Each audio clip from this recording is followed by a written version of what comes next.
Today's video is probably going to spark a memory for you, and if it doesn't, then you're probably just too young to remember this. However, you will still enjoy today's video, trust me. Today's video book report is about the rise and fall of the internet's, quote, most hated man. A misogynistic womanizer who got way too big for his britches and girl-bossed too close to the sun and landed himself in prison. No, you're a dumb. That's it. He created the revenge porn website called Is Anyone Up back in 2010. That's right, this man created a website specifically for scorned exes to post nude photos of their ex-boyfriends and girlfriends. Not only post the photos, but then dox the person by linking their social media to their photos. The site's creator had a huge cult following of people who would do anything for him, and it made him feel untouchable until he wasn't. This is the satisfying downfall of Hunter Edward Moore. Hunter Moore is the man who created the revenge porn website Is Anyone Up, and recently he got arrested by the FBI. Now, I'm a millionaire. You can all fucking talk shit, whatever. I'm a fucking badass motherfucker, and I'll probably fuck your bitch. I don't give a fuck. This ain't about me. This is about Lil Debbie. And I was like, yo, I can make money off titties and fucking people over. But bitch vaginas is just gross. It looks like it's just gross. Basically everything that's out there online is a lie. Like the stupidest way to make a lot of money. We have a really quick word from our sponsors, but I'll be right back. Okay, so please let me know if this scenario sounds familiar. You're laying in bed, you're trying to go to sleep. Your body is so tired, but your brain is wide awake. It's reminding you about that one time 5 years ago that you said you too in response to the server saying, enjoy your meal. Or it will randomly pop up the thought yet again, remember that weird mole on your side? Yeah, you should probably get that checked out. And before you know it, you're on an anxiety spiral and you look at the clock and it's 3 a.m. and you think, I have to get up in 4.5 hours. Sadly, I can't help you with what you said to the server that one time. However, I can help you with the second problem. Get off the late night Dr. Google scrolls and go to today's sponsor, which is ZocDoc instead. Take a few minutes, go to ZocDoc.com, and then you could stop thinking about that mole for now and go to sleep. ZocDoc is a completely 100% free website. In just a few minutes with a few clicks, you can book your appointment from beginning to end through ZocDoc. ZocDoc has over 100,000 healthcare professionals, so whether you need a therapist, a dentist, a new PCP, or like we talked about, a dermatologist, whatever it is, ZocDoc has providers available. You put in your insurance information, what kind of issue you need to be seen for, and then ZocDoc will give you an entire list of highly rated providers that are like verified reviews from real patients, and they will show you who is available, where they are, and you literally book the appointment right through ZocDoc right there and then. That means no phone calls and no waiting on hold. Most patients can even get an appointment within 24 to 72 hours of booking. Depending on the issue, you could even get a same-day appointment. It couldn't be a better service. As a lot of you guys know, as I've talked about, I found my dietitian through ZocDoc, and it literally took me less than 10 minutes from like entering the website to getting a confirmation email from the practice. Stop putting off that doctor's appointment and go to ZocDoc.com/HannahTheHorrible. This will also be linked at the top of the description right below this video, right under there, and go to ZocDoc.com/HannahTheHorrible to find and instantly book your top-rated doctor today. Thank you again to ZocDoc for sponsoring today's video. Now let's get into it. So before we actually get into Hunter Moore and the website is anyoneUp.com, I need to paint you all a picture, and painting you a picture is extremely important for today's video. If you weren't a teenager during this time and you're either too young or too old, just not a millennial in my generation, then I need to paint a picture for you so you can just kind of be in the moment, like kind of go back in time there so you can understand this video better. If you are a millennial like me and you did grow up during this time, you'll know, but this should still be nostalgic for you. The mid 2000s, let's just say, a lot of people refer to it as the Wild West of the internet. The internet had evolved enough at that point, as in the 90s, we were still dealing with like dial-up internet connections, and that was a thing of the past. And so a lot more people started going online, especially young people. And with that, social media really started ramping up at this point. We had MySpace, Tumblr. So it was when things were really ramping up, but before there was etiquette, before anybody, so many people have been quote unquote canceled today for saying terrible slurs and stuff on Twitter because they said it not knowing how big the internet would be today. It was a time when social media then existed, so more people than ever were getting online. But the reason we have so many cancellations from things that people tweeted and did back then is because grown-ass adults were getting online saying terrible things, doing terrible things, and then didn't realize how big social media would be today and really underestimated how people's investigation skills, that they'd be able to go find old tweets that maybe were even deleted or were from many years ago and buried in the rubble of the internet. And people just, they didn't know that social media was going to be a job for many people, that social media was going to be as big as it is, that TikTok was going to exist. And so they just were as big of assholes as they were in real life online, no filter, because they had no idea that all this stuff would later come to get them. So that's not really relevant to today's story, but that's just like, again, to help you paint the picture.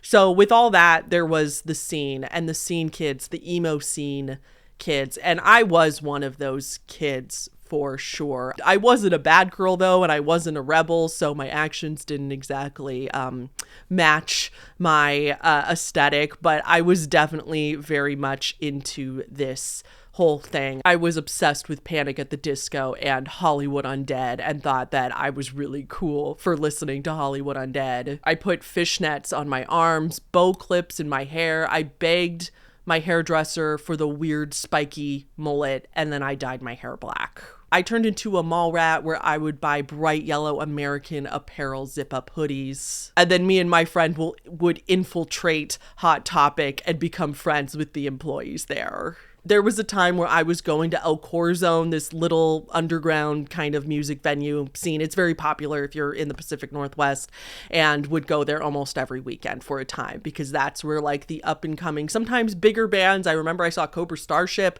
there, but sometimes more of the smaller bands that were trying to make it up on the scene were also playing there. These were the days of Metro Station with their literally one catchy song ever. And Jeffree Star was in his mid-20s, and he still had short, bright pink hair, and he was trying to start his music career. And I don't mean this in a pick-me way at all, because I'm actually quite ashamed of this, but yeah, I listened to Jeffree Star's music, which a lot of you probably didn't even know that he started off as a musician, and I use that word extremely broadly because I would not consider him a musician. He was really bad at it. And just as a quick side note, Jeffree Star has always been an egotistical asshole, in my opinion. One time on MySpace, again, this was way before he's always thought he was a celebrity, but like before that, I like hated something that he did, and I said something to him on MySpace. I just told him I was going to stop buying his merch because he was being, you know, an egotistical asshole.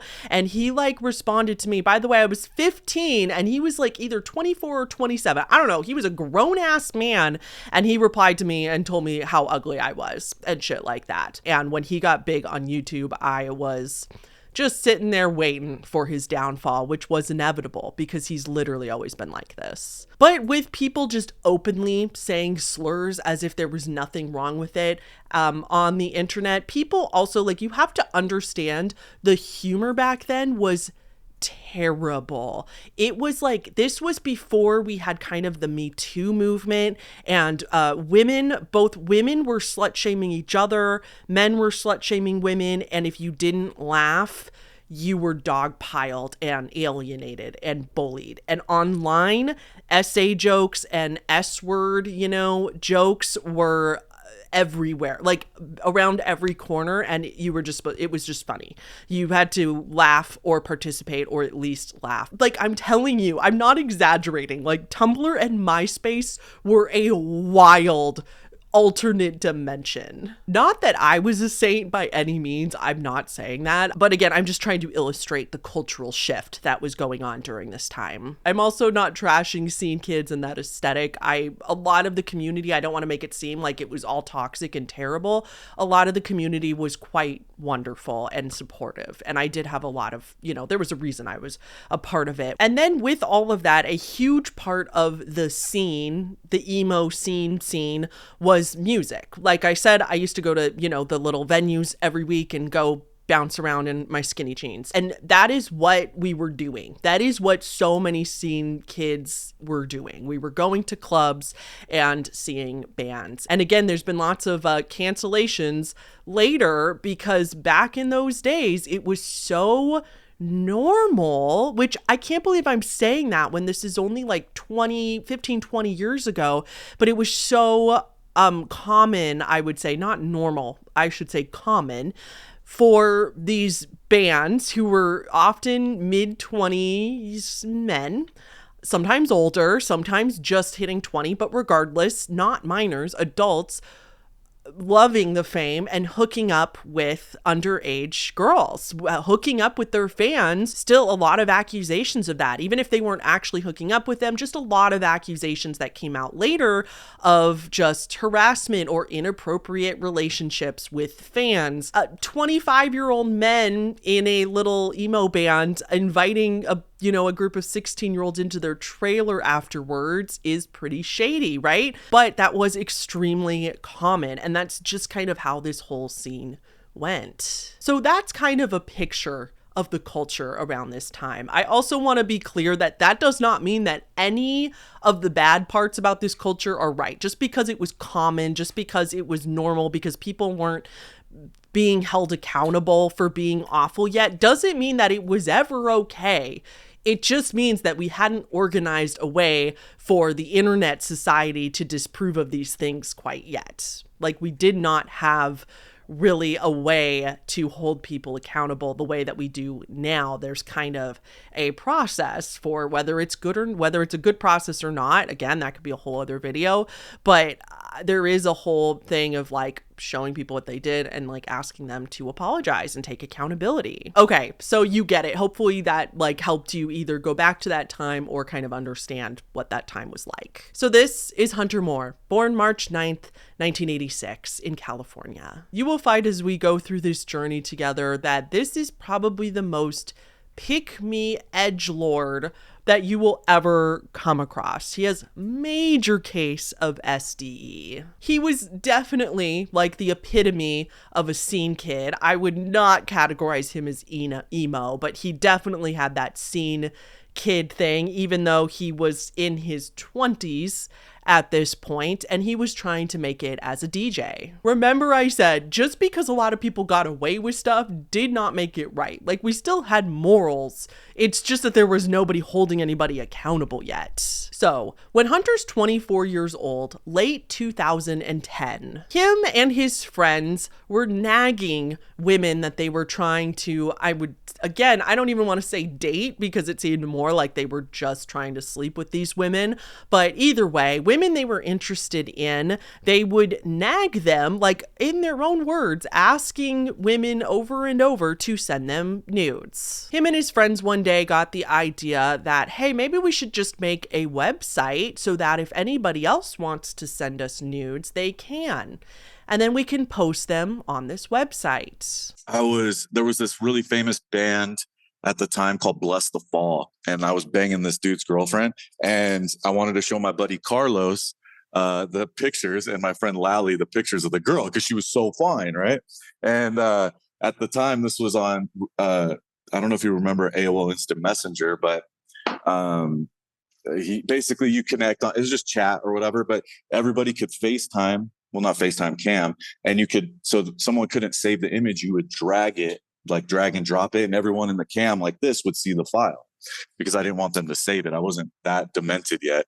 And it wouldn't connect. So we kept restarting it. And then my boy Carlos and this dude Lally I was friends with who worked at Google at the time, he was like, just put it on, is anyone up? And so I put it on Is Anyone Up, and I was going to take it down. And then all the boys just started adding to it. And it went from just 2 or 3 of us to 4 or 5 of us to 10 of us. And it just snowballed. He named this site Is Anyone Up, isanyoneup.com. It was originally supposed to be, Wikipedia called it, that he meant it to be a nightlife website. A promotion company. I had parties in Sydney, Australia, New York City, San Francisco, whatever. And to promote all my parties, I would put it on a website. And that website, I named it isanyoneup.com. And so I would just post all the flyers on there for my friends and share them on, at the time, it was just Facebook and MySpace, and that's how Is Anyone Up started. But he quickly evolved, or should I say devolved. Hunter and his friends decided that they were going to post pictures of nudes that they got and basically make a porn website. But it's not like women were sending them photos and telling them to go put it on the site. They were just getting these photos and posting them, whether the women wanted them there or not. And then it soon escalates into them linking the person's Facebook page. I think MySpace was already gone by this point, I think around 2009. So Facebook was on the up and up. So they would link people's Facebook page to their photos. Yeah. And then the website itself was also this big message board. You could make an account, and then under the photos, you could basically pick apart somebody's body. And it was encouraged to do so. It was sometimes posted with caption like, oh, what do you have to say about this person? Yada, yada, yada. And then people literally inviting people to explain why this person's body was ugly, explain why they wouldn't want to, sleep with them. Just all the awful bullying, slut shaming, body shaming things. We hate to see it. But then it was 10 times worse because the person's identity was connected to the photo. So not only that, but then these victims who were getting their photos posted on this website without them knowing how they even got up there, then they would be getting DMs harassing them. They would be able, these people would be able to find sometimes their home address, if not very close to where they lived. Like they were doxing people while posting their nudes without their permission. And then it also escalated into, of course, as you probably deduce this by yourself by now, it wasn't just Hunter and his friends posting pictures. They opened the website up so that anybody in the world could submit pictures if they wanted. And so this site became not just a porn site, but a revenge porn site. And while a lot of the victims were women, men, nobody was immune. There was a lot of men posted on there as well. I know that bands, I think it was the All American Rejects, refused to play at a festival where Hunter Moore was going to be at because he had done this to one of their bandmates. He was allowing all submissions as long as they were adults, and he was doing it to anybody. It didn't matter your body type. There was no discriminating. And this site blew the fuck up.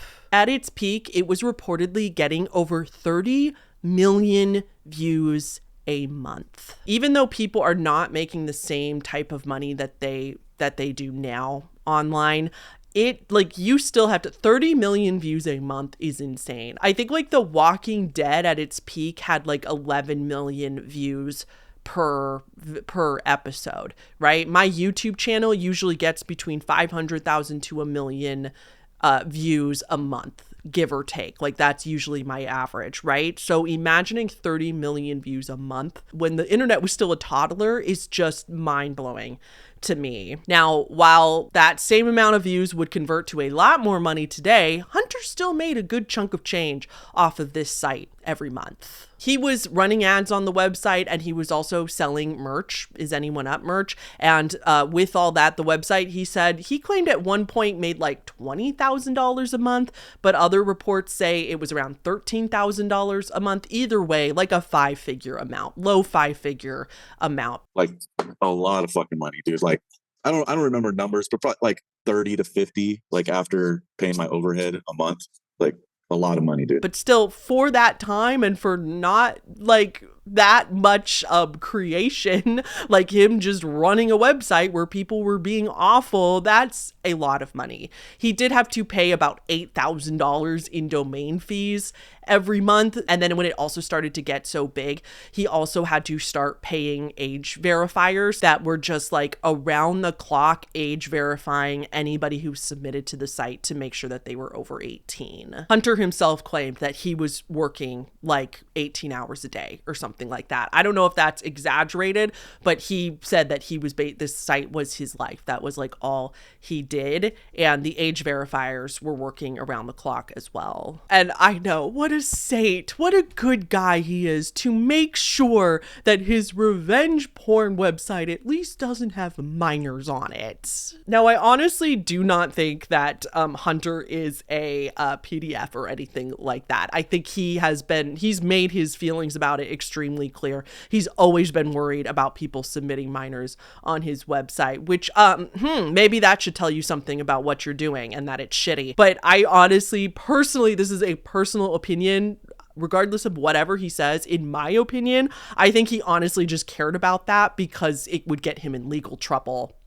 Serious legal trouble. And I think he was terrified of being called a PDF, or worse, if he ended up having to go to prison if those photos ended up on his website, having that label in prison. Again, just total speculation. I have no evidence for that. That's just based on what I know about edgelords like Hunter. That seems like the one thing that he's like, it's not that he actually cares about the harm being caused to other people. He just knows that that particular illegal harm done to other people would be bad for him, in my opinion. Hunter also had a cult following. You would think that if this went up today, it would be shut down immediately because everybody would have a freaking field day of what the actual fuck are you doing?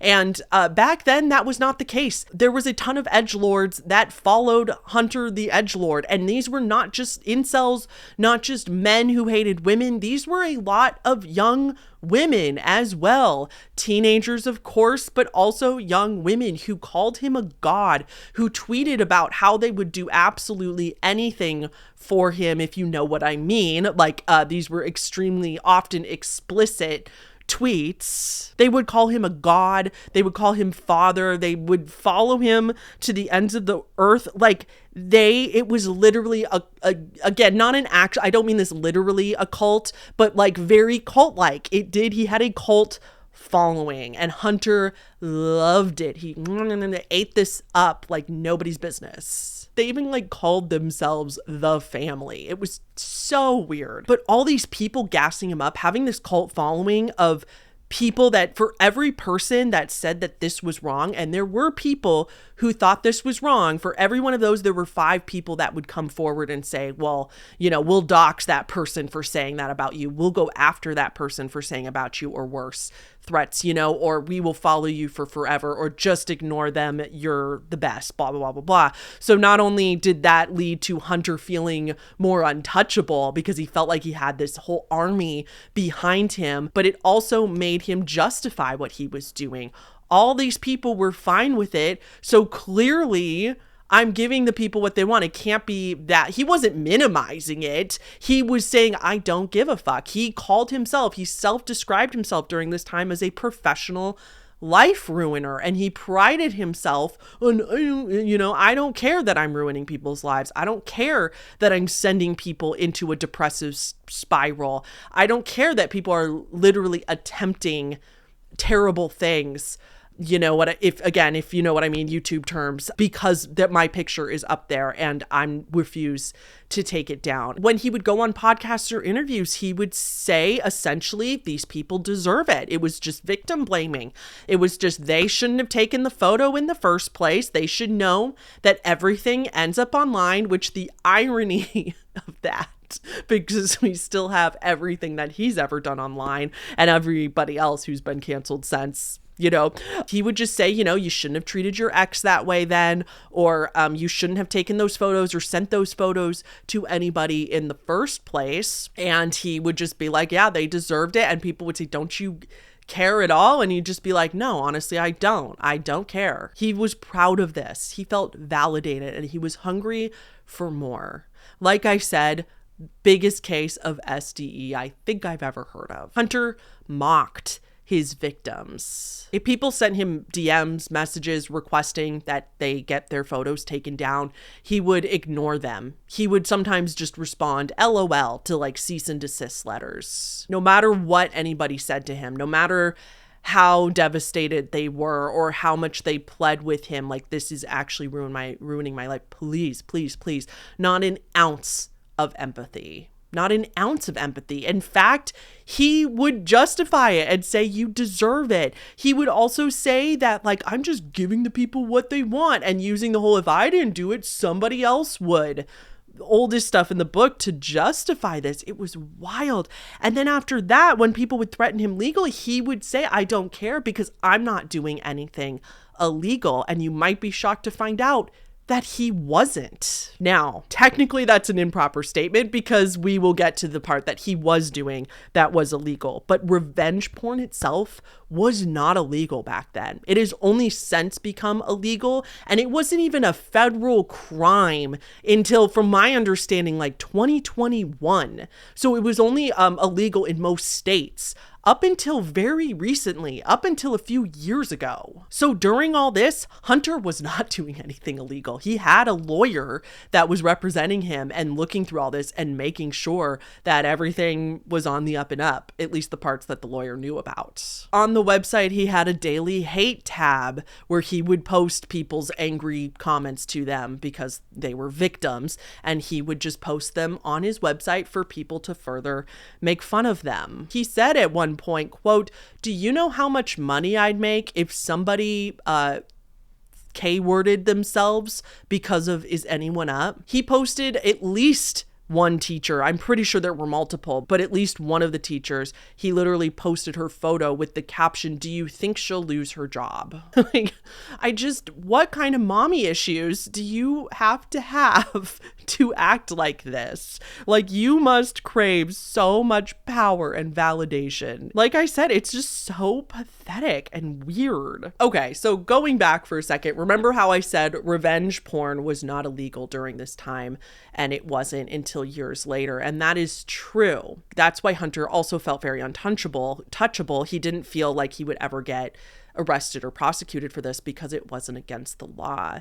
But you know what is against the law? Hacking into people's accounts and stealing and posting their pictures on a public website. And that is what Hunter and another person named Chris Evans was doing. So this is where the hero of our story comes in, and that is Charlotte Laws. Charlotte Laws had a daughter in her early 20s who was posted without her knowledge and without her permission on isanyoneup.com. Charlotte's daughter, Kayla, as it turned out, and by the way, she's open, she's a come forward victim. She is not, she has come forward with her own identity and has told her story. So this is, not invading the privacy of a victim, but she had come home and she was just bored in her room one day and she took some topless photos of herself. She didn't send them to anyone, by the way. The only place she sent them was her own private email account because she had run out of room on her phone. One day she gets a text, somebody saying, you're on this website. She calls her mom, Kayla calls her mom Charlotte, not knowing what the hell to do, crying, of course, so upset, so embarrassed. And her mom, Charlotte Laws, is the hero of our story because Hunter finally messed with the wrong victim. She was in tears. She was devastated. She didn't know what to do. She was getting phone calls from strange men asking her out and saying, ooh, hey, baby. In January 2012 is when Kayla's photos were put onto the website. Remember, this site opened up late 2010, so it had been up for more than a year already. Both of them were messaging Hunter nonstop, asking him to take the photos down. They said, look, this is a copyright violation. This is, all other kinds of violating, but they tried to appeal to his, you could get sued for copyright infringement since Kayla took the photos, and he just ignored them. And they kept asking over and over. They were relentlessly trying to get these photos taken down. And of course, Hunter either ignored them or refused. Charlotte, by the way, if you don't know who Charlotte Laws is, she is an ambitious, stubborn, determined woman who would spend the next 2 years investigating Hunter and making sure that he got punished. After Kayla became a victim, she started contacting other victims, other people on the website, to ask them their stories. She started gathering evidence. She was going down endless rabbit holes and collecting everything that she could. Charlotte and her daughter did try to go to the police, and the police said, "Sorry, can't do anything. What do you want us to do?" They tried to explain that her email was hacked. Like, she didn't give these photos to anybody, and the police said, okay. They didn't help. Kayla's stepfather, Charlotte's husband, is a lawyer. And finally, at first, he was not taking it very seriously. But finally, he did start taking it seriously. And he contacted Hunter's lawyer and had a little chat with Hunter's lawyer. He basically just told Hunter's lawyer, "We're going to sue you if you don't take these down. And I think you know how exhausting it will be to go to court over this when we know that you hacked, we know that you stole these photos, but also hacked her account and posted these without permission. If you don't take these down, we are going to take legal action." And finally, Kayla got her photo taken down. Hunter removed her photo at the threat of real legal action. But by this point, Charlotte had already talked to upwards of 40 other victims of isanyoneup.com.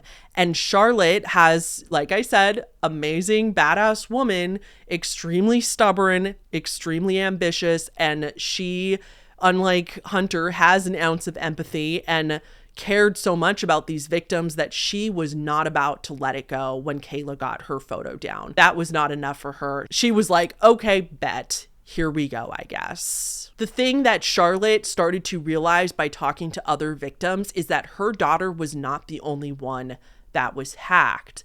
Many victims were saying that their computers were hacked, and that's how their photos ended up on this website. So like we were talking about before, yeah, revenge porn during this time was not illegal. However, hacking into somebody's account certainly is. Charlotte, with all of her evidence and all the stuff she had gathered, she decides to contact the FBI.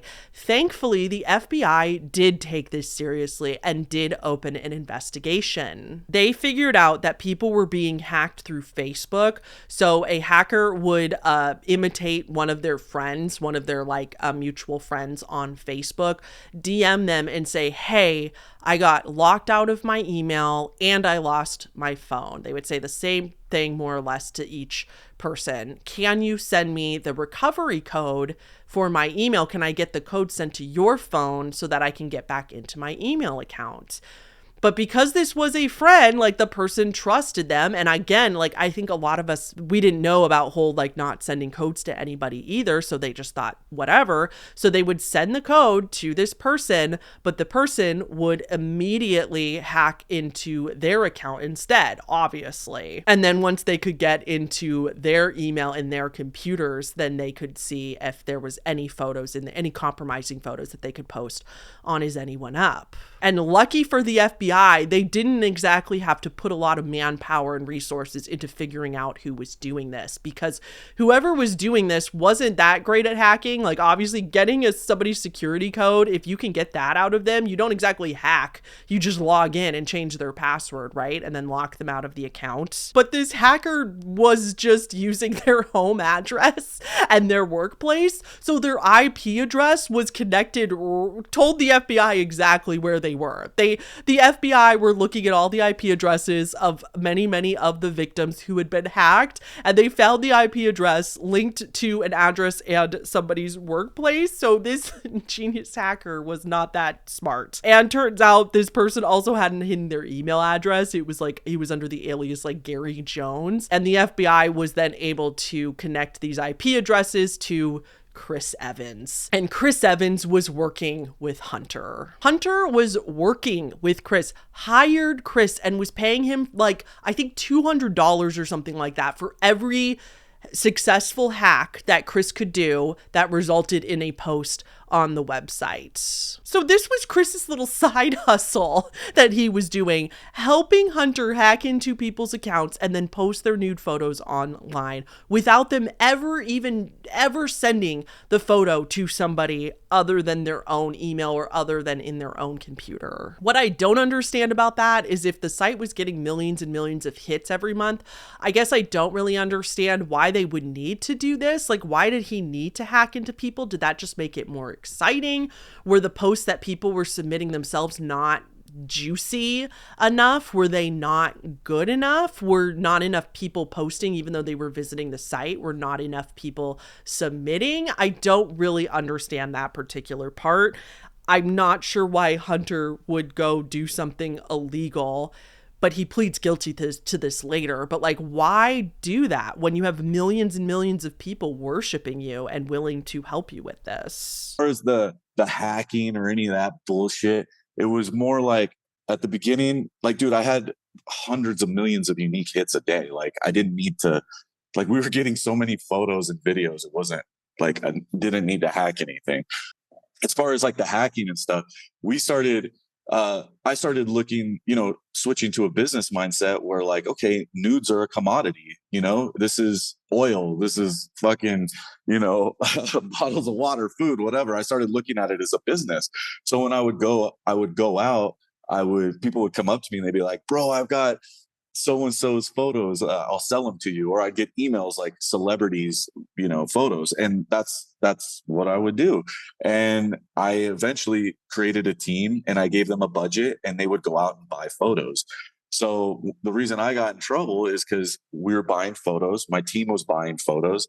And one of the guys who was a friend, my Rami, who was in my case where I got the money at the, I told you that guy sexually harassed me and I won the money. Well, I hired my friend from that store's cousin, and he was going to San Diego State University. He knew a guy. They were in the club scene and they were just getting pictures for me. But this was just one of hundreds of people that we were buying photos from. And, the feds wanted me. I was way too loud. They were doing anything they could to get me.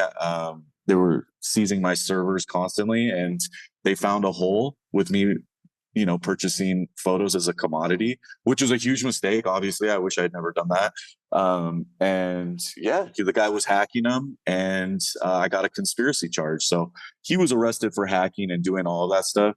But because it was associated with me and Is Anyone Up, they gave me the conspiracy charge. Really, really quick soapbox moment. I know most of my audience is in agreement with all this. Most of us know why revenge porn is wrong now, right? Like, that's not a controversial statement. But in case you are kind of sitting there like, well, why did you take these photos of yourself knowing that there was going to be a digital footprint of them? Even if you're not like consciously blaming that person, like, still agree that it's wrong for somebody to steal them and put them online. Some people still have the argument floating around of just don't do that. It's dangerous. Don't do that. It could end up online, yada, yada. And while, I mean, yeah, it is some behavior, like it is kind of, I could argue, a behavior that most of us have engaged in. But I would say that just because there's risks to a behavior doesn't mean that we should never live our lives. Very much like how abstinence-only teaching does not help. It's the exact same concept of blaming a SA victim for their SA because they were drinking that night. And it's like they were at a party with their friends. They should have felt safe drinking. Expecting people to not live their lives and enjoy things because of the possibility that some asshole will commit a crime against us is not a valid argument. It is okay for people to explore their sexuality in a very typical way that a lot of people do by taking pictures of themselves. I hate to break it to you, but most adults have done that at some time in their life. And as long as you are an adult, a consenting adult, then there's nothing wrong with that. And there's also nothing wrong with having a basic expectation of privacy. Ignoring for a second that in this particular case, people were hacked. So they didn't even send this out to anybody in the first place. But even people that are sending these photos to their significant other, this comes out from celebrities. Remember when this has happened, when they've had their nudes leaked and everything like that, and people act like, well, they're a public figure. That is so wrong. The part that this ignores is that women, especially, men too, I'm sure, but women especially, are often pressured to send these types of photos to somebody they're dating. How many women do you know have not been asked for a pic like this? I know when I first started dating, this happened to me repeatedly. I was choosing to date assholes, by the way, like obviously, but they would not only ask me, but then nag me. When I said, no, I'm not comfortable with that, they would say, okay. And then they would just continue asking the next day. And you have to remember that when you're young and you're doing this, you like that person. You're not thinking, oh, they're going to screw me over someday. You are trying to put trust in them. And you also want them to like you. And so you're trying to appease them. We've all been there. And when you're in that state, when you're dating someone and you're completely infatuated with somebody, you also think to yourself, they would never do that to me. You convince yourself to do it because you want their approval. And then you also think to yourself, when you're in that state, they would never do that to me. I trust them. They're a good person. They would never do that to me. And so often then that's not the case. And I know, again, that's for men and women alike. I know that there was a lot of men's pictures on this website, or men have been involved in revenge porn as well. But just in the sense of being pressured for those pictures, I feel like it is often women being pressured for those photos. And then we also, again, before we had a lot of media literacy, we also didn't know to not hide our faces in these pictures. We did not know that if you're going to send a picture like that, it's best to not have your face in it, because then if the worst does happen, at least nobody can prove that it's you. But then in this case, the way Hunter was justifying this, so often defending this, is like, I'm just teaching people a lesson in technology. I'm just teaching people something about the internet and how they should be safer online. I'm helping people. Like, this is actually, this is a good thing. But it's just so laughable because to come to find out, he was hacking a lot of these people. Like, this is literally, they didn't even send it to anybody and he just took it. He stole it. Anyway, moving on with the story. In April 2012, Hunter ends up selling the site. He sold it to a man named James McGibney, and James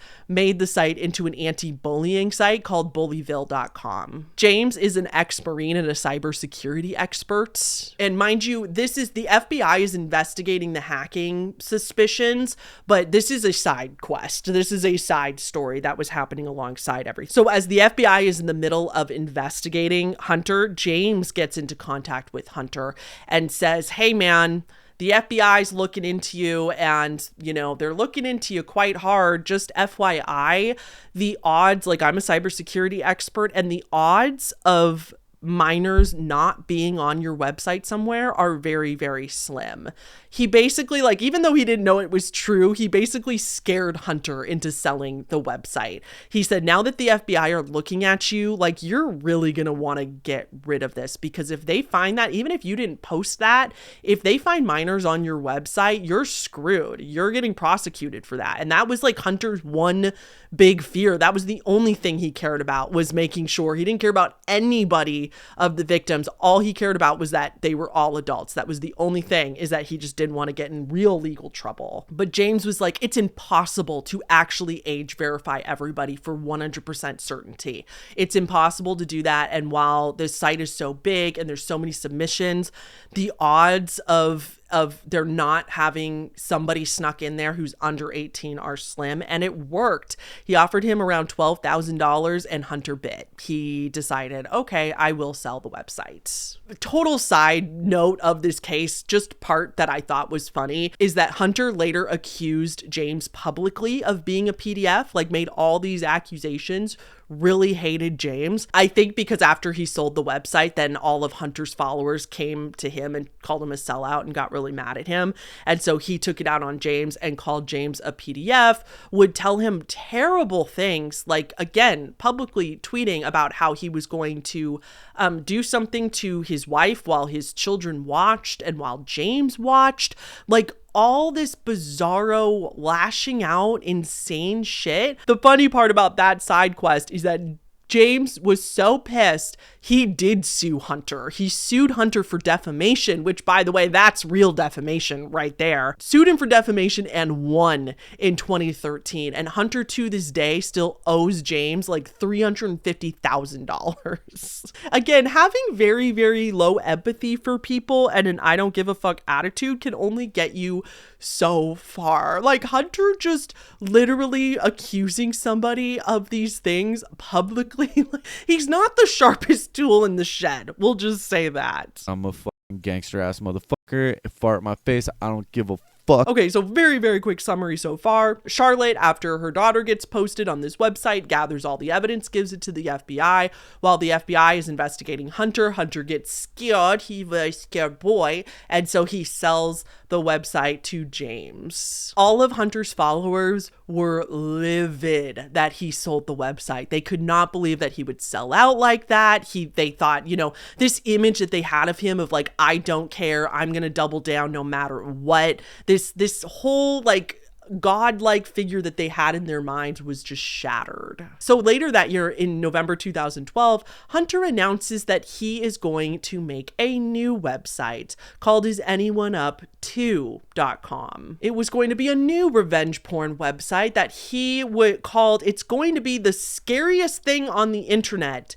and the best. Hunter claimed that this new site was going to involve all the pictures from Is Anyone Up, from the original website. He was going to revamp and put all of those up, but also, while taking new submissions in, he was now going to up it even more by not only doxing people through their personal Twitters and Facebook accounts, but now he was going to be including addresses and specific driving instructions to victims that would be posted on this site. So because of this announcement, Charlotte, of course, is livid. So she, having gone down all these rabbit holes, she knows everything about Hunter. And so she decided, you know what?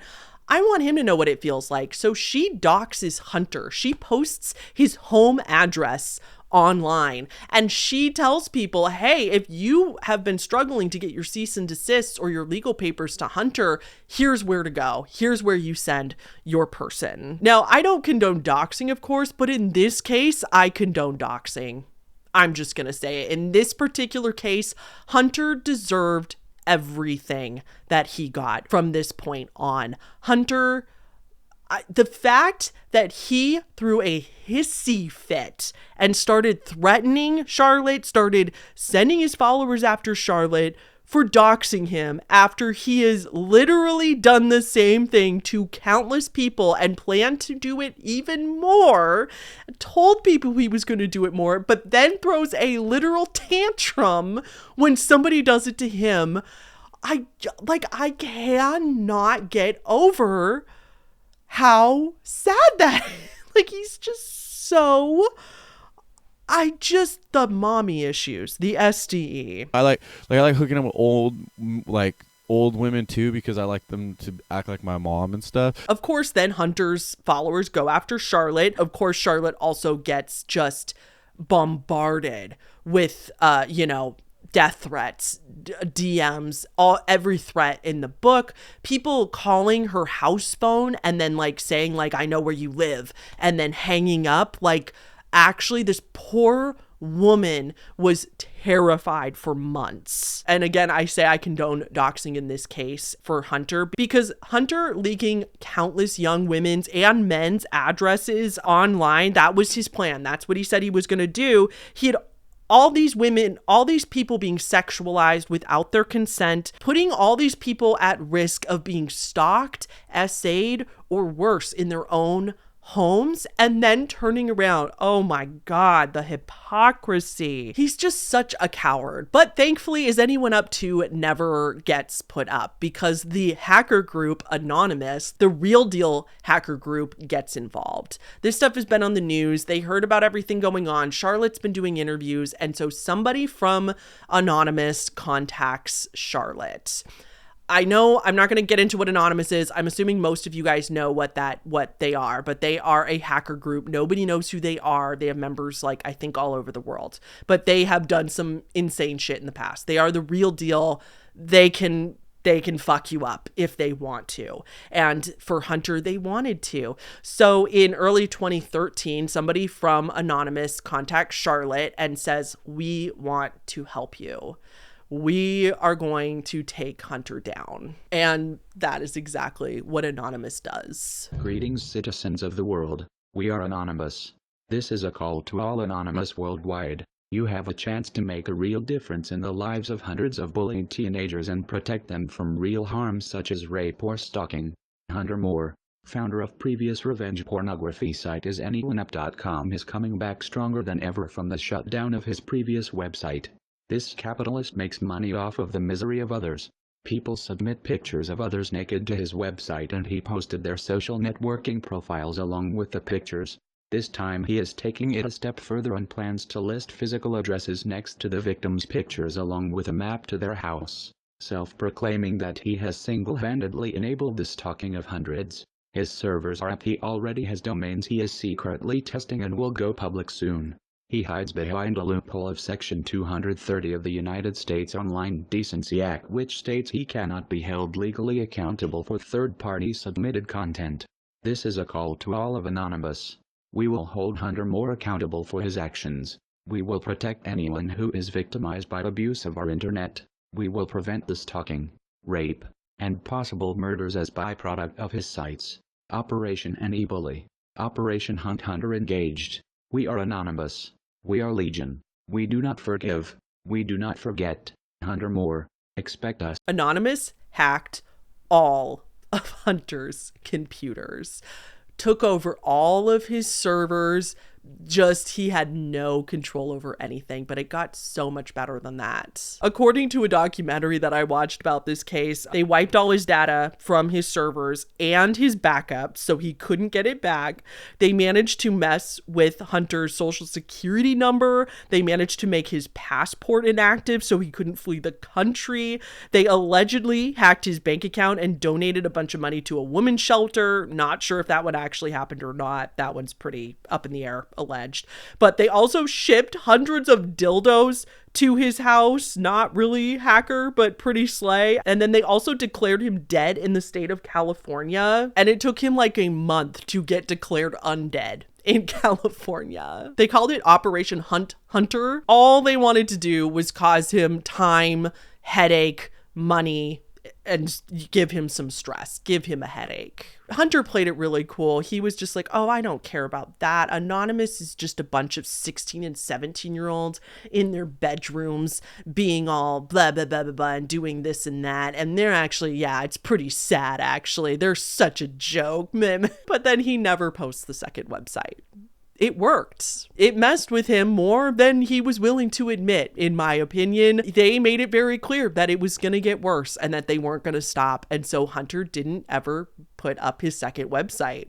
I think he knew at this point that it was going to be more trouble than it was worth. Finally, on January 23rd, 2014, Hunter Moore and Chris Evans are both arrested. Hunter was held on a $100,000 bail, and they were both charged with the hacking crimes for conspiring together to hack people's computers to post their photos. In February 2015, Hunter decided to take a plea deal. He didn't want to go to trial and face his victims. He ended up pleading guilty to federal hacking charges and some identity theft. Chris also pled guilty. Hunter ended up getting sentenced to 2.5 years in prison, as well as probation and fines and all that.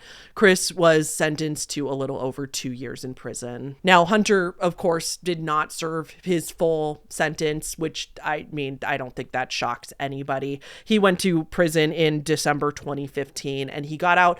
Some sources said September 2017, but another one said May 2017. So forgive me, I could not find a definitive source on that one, and it's possible I just missed it. So I do apologize if that is the case. Either way, he did not serve 2.5 years, but he still went to prison, which I think is really important still. I still think it's great that was something he was very scared of, obviously, or he wouldn't have panic sold the website to James. He did not want to go to prison, and he did anyway. So I do love that for us. And then Hunter has essentially been yeeted off the internet. Nobody wants him back, and he knows it. He was banned from a lot of social media websites, you know, for a time. Like, he hasn't posted on Instagram since 2014. His Twitter account was suspended, even though in 2022, allegedly, this is the last time we have heard from Hunter, from what I understand. But allegedly on Twitter in 2022, he posted, quote, "I really want to make Twitter fun again, but the cancel culture revolution thing and people are way too sensitive now." And then days later, he tweeted, "Is anyone up?" But like I said, the account's now suspended. So it's only just a secondary source where I saw the quotes for those tweets. But yeah, Facebook banned him. Like I said, he doesn't have a TikTok or a YouTube, which again, I think like him being like, "Oh, it's just because everybody's so sensitive now. Oh, it's just because it's not my fault." Like, I would come back because I know that you guys would love that. I totally would. But I just know everybody's so sensitive now. Like, it's just because everybody else is so sensitive and cancel culture and everybody's a snowflake. But I would come back. Trust me, I would definitely come back. If I wanted to come back, I could and do all this shit. But again, I'm old. Like, what the fuck am I going to do?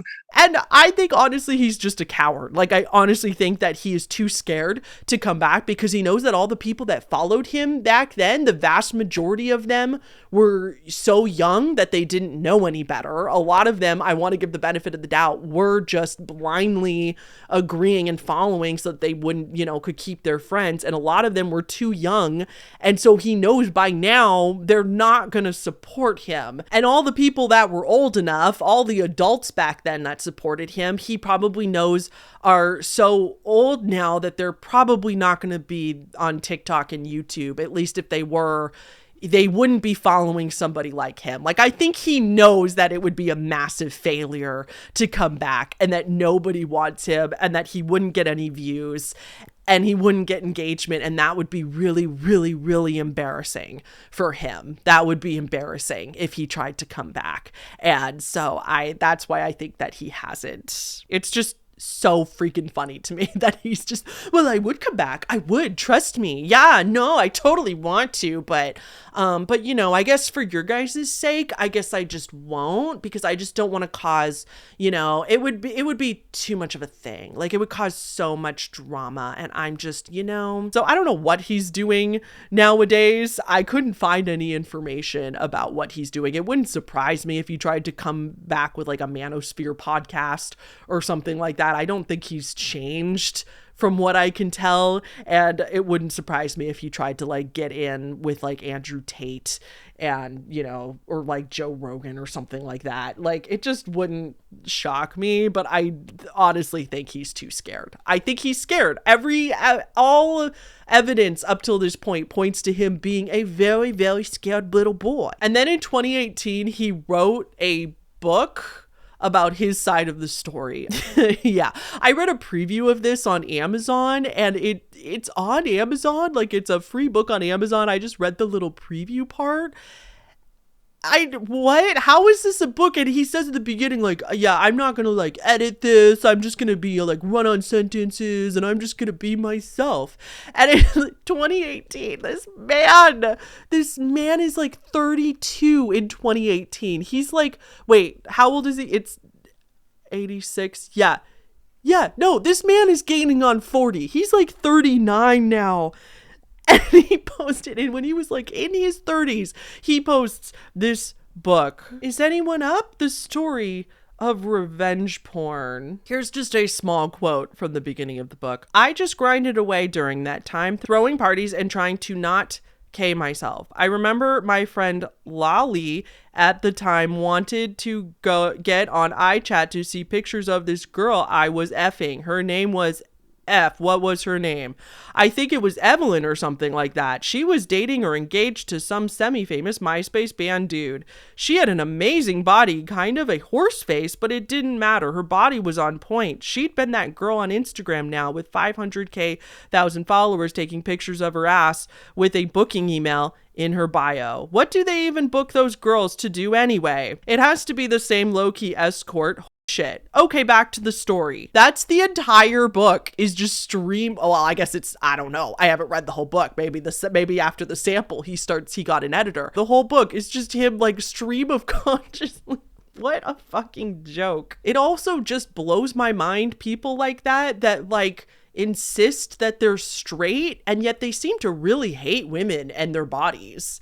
Like, if you hate women's bodies so much, maybe don't date women. What are you doing? Like, if you hate our bodies that much, okay, nobody's forcing you to be with us. So that's the Hunter Moore story. And by the way, just another little piece of evidence of how much of a coward he is. He was invited to be on the Netflix documentary. There's a 3-part Netflix documentary on this whole ordeal. And that is, I did watch that, and some of the details of the story I got from watching that documentary as well. And Hunter, at the very end, they go, yeah, we asked Hunter if he wanted to be in this documentary. And I think at first he thought about it, but then he declined. And he declined because he's like, well, I would, but Netflix won't let me tell my side of the story. I would love to know your side of the story, Hunter. What is your side of the story? How can anybody look at this whole thing objectively and not think that it's anything but what it is? But you being an absolute piece of garbage. How? What? They won't let you tell your side of the story. Like, what? Okay. So you're just saying that you're as cowardly as we think you are. That is what you're saying. If you wanted to tell your side of the story, why didn't you tell it then? You thought Netflix wouldn't let you? I think they would. They asked you if you would. And Netflix was like, we made the documentary anyway. So, I don't love Netflix, but slay for them. Speaking of social media, if you guys could go follow me on Instagram, I'm having a really hard time getting verified over there. Instagram doesn't believe me that I am a public figure, which it's like, I hate the word public figure, but I could tell them about my YouTube channel. I'm like, look, I have a verified, pretty successful YouTube channel. Like, can you guys please verify me on Instagram so that nobody tries to make fake accounts of me and stuff like that? And they're like, no. So if you could go follow me on Instagram, help if they see my account growing a little bit more, maybe that will help my bid for being verified. If you would like to join the Patreon over there, we're doing the King Fetish Iceberg over there. It's been a very popular series, and that is always available for mid-tiers and above. And by the way, I am posting it on either Bitchute or Dropbox, 2 different ways that you could watch it, just in case you have trouble with one of them. So that is always linked in the description as well. If you would like to join the Patreon, parts 1 through 8 or 7 are out now, and we're working on the next part for October. A new part of the Iceberg comes out every month, so there's hours of content to catch up on there, and we also do other stuff over there. Thank you so much to our newest top tier alien patrons, which are Ant Anxiety and Cameron Rose. Thank you guys so much for joining at the top tier. I appreciate you all so much, and I'll see you in the next one. Okay, bye. A lot of people that meet me, they say I'm a nice dude, I'm a good dude, and I am.